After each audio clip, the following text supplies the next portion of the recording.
All right, so now we're going to be looking at problem 4a, where we're going to be writing this isNonZeroRow method, where we're passed in some 2D array, and we're passed in a row index, and we need to return true if and only if every value in row R of array 2D is non-zero. And within this problem, we're given a sample array and some sample calls, which we'll get to later on. As always, let's start off by writing some pseudocode so we can sort of orient ourselves and see what our code should look like. Okay, so what's the first thing that we want to do here? This problem is a bit limited in scope because we only need to look at one specific row inside of our 2D array. And remember that each row of a 2D array is itself an array, right? It's made up of these nested arrays. So what we're going to want to do is we're going to want to grab the array at the index R. Then we're going to want to loop over all the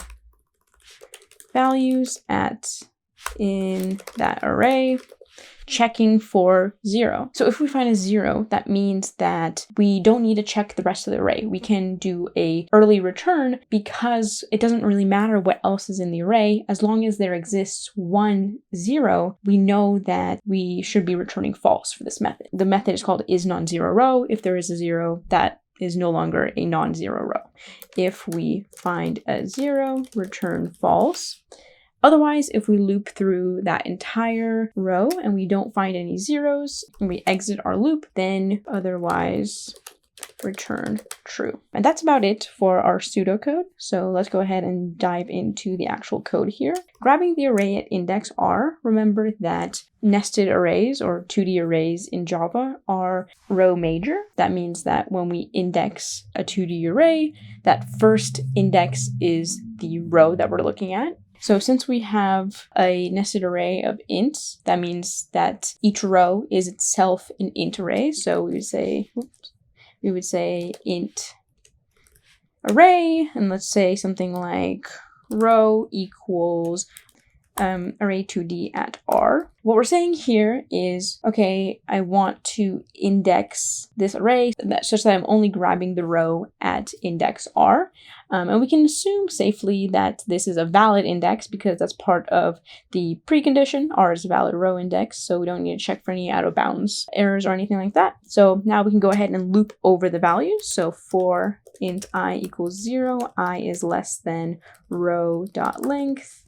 That's actually, there shouldn't be a space here. Row.length I plus plus. Okay, so we're looping over our row. We want to look at every single value inside that row, and we're using this I to sort of keep track of our place within the array. So if row at I equals 0, that means that we have found a 0 inside of our row, and that means that we can safely conclude that our row is not non-zero row, so we can return false here. Otherwise, we return true. And that about sums it up for our code. So as always, let's go ahead and look at the example in the problem to make sure that the expected value returned is what our code actually returns. We have that 2D array, and we're taking it sort of row by row. The first sample call to isNonZeroRow is for the first row, so that would be 2, 1, 0. And we know that that is the array that is returned because the row that is passed in is 0, so that means we look at the array in the 0 index, the first array inside of our nested array. 2, 1, 0. We loop through it, so I is 0, I will be less than the length, which is 3. We will keep moving through our array. That first element, 2, is not equal to 0, so we move on to the next element. 1 is less than 3, so move on to the next element inside of the array. 1 does not equal 0. We move on to the next element in the array, which is also the last element in the array, which is a 0. So we have found a 0 inside of our array. We will be returning false, and that is exactly the value that is expected to be returned. If we move on to our next array, so this would be when R equals 1, we are looking at the second array inside of our nested array. the second row. So 1, 3, 2. We could go through these if statements again and again and again, but you sort of should be getting the idea here that we're comparing each of the values inside of the array. So in this case, 1, 3, and 2, none of those are zeros, so we should be returning true. That's exactly the expected value. If we look at the array at index 2, we have 0, 0, 0. We check that first element in the array, which is a 0. So we return false. That's exactly the value we expect to return.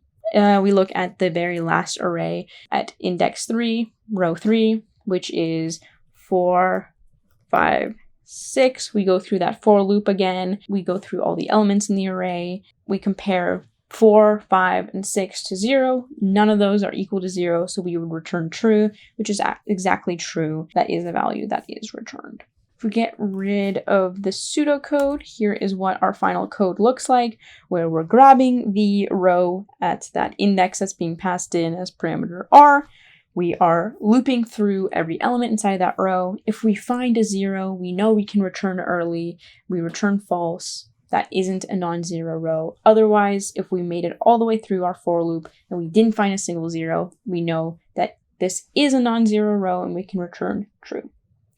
Let me know if you have any questions in the comments, and as always, have an amazing day.